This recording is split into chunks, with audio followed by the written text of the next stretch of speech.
What up, YouTube? Just doing a quick review here on my Redcat Gen 7.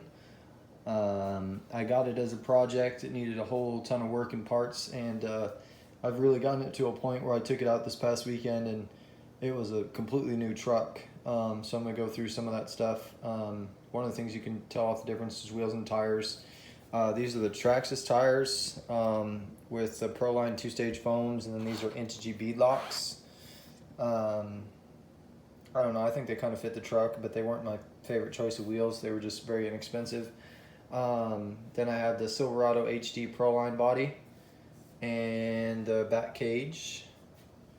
And then underneath here, we get into the fun stuff. The main thing here is this has the portal kit. You can see it has the portals.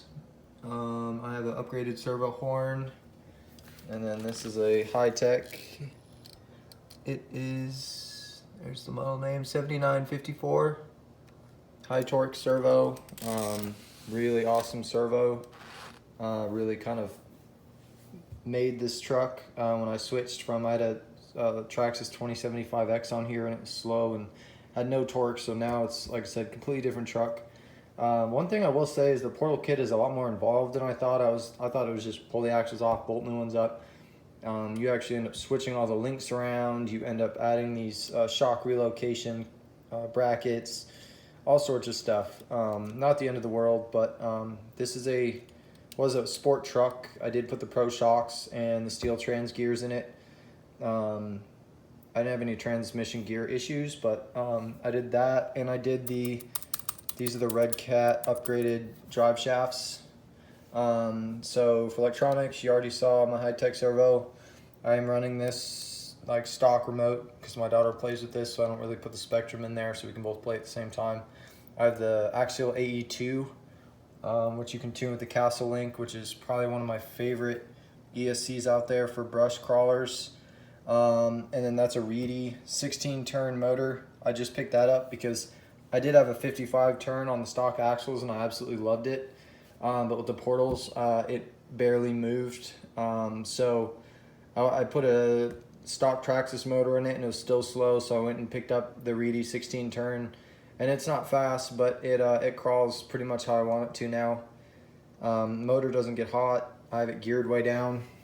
I'm not sure exactly what I'm running for gearing, but they're small.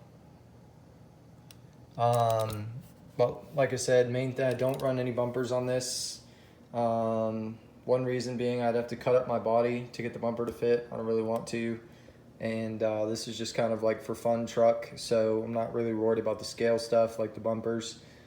Other than that, there's really not much to it. I did a new chassis, new links. It needed a lot of love when I got it. It came as a box of parts. But right now, I mean, this truck, I mean, it flexes like crazy. It really exceeded my expectations as far as, you know, what the Redcat Gen 7 would do. It was a good truck out of the box, you know, well, I guess once I got it back to stock. But the pumpkins on the stock axles are huge and down low, so they kind of dragged on stuff a lot, and my TRX4 bone stock, you know, would crush it.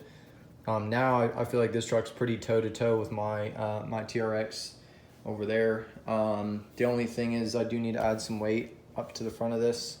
It's not a very heavy truck, but like I said, it does really well. So I mean, it's same deal. I just got upgraded electronics. I got the portal kit, the aluminum shocks from the Pro version.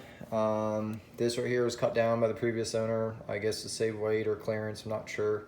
But I have ran some of the little mini batteries up here in the front. I have like these little drone batteries that are 1500 milliamps that work great up front, tuck underneath my body, and you know, they fit onto this no problem.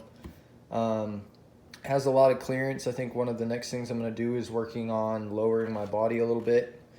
I got to do some trimming. The body is, you know, still new to the truck. It's got a little dirt from this last outing. But if you see this thing flex, I mean, it really does a good job. like I said, the link or the portal kit, you really got to go through the instructions. There's some good. Redcat actually has a video on it that I watched on my TV as I did it, and it really helped. But like I said, it's now I feel like a really good truck. You know, with the wheels and tires. When I ran it stock, I ran just the Traxxas, like these tires, but on the stock plastic wheels, and it really made it a lot better of a truck. Then I did the servo from there, made it better. And then I did the motor, ESC, and the portal kit all at the same time, the wheels, tires, and body. And now, like I said, it's a very, very, very competitive truck. It is a little high, I think. I need to get the center of gravity down a little bit. But other than that, I mean, it makes it over some pretty big obstacles with ease. So, like I said, I'll throw the body back on here. I did run a 2.2 in the back of this on the spare tire mount, just for fun, basically. And I noticed when I was crawling up that it would hang, or it would tip back.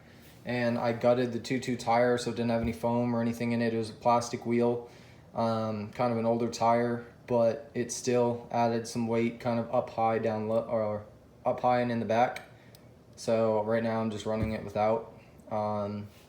Other than that, like I said, it's a really cool looking truck. It gets a lot of looks every time I bring it out, and the performance of it is, I'd say, twice as good as when, you know, it was a stock truck. So anyways, if you're gonna build a Gen 7, they're really good starter truck. You can take them out of the box and go out and have a lot of fun.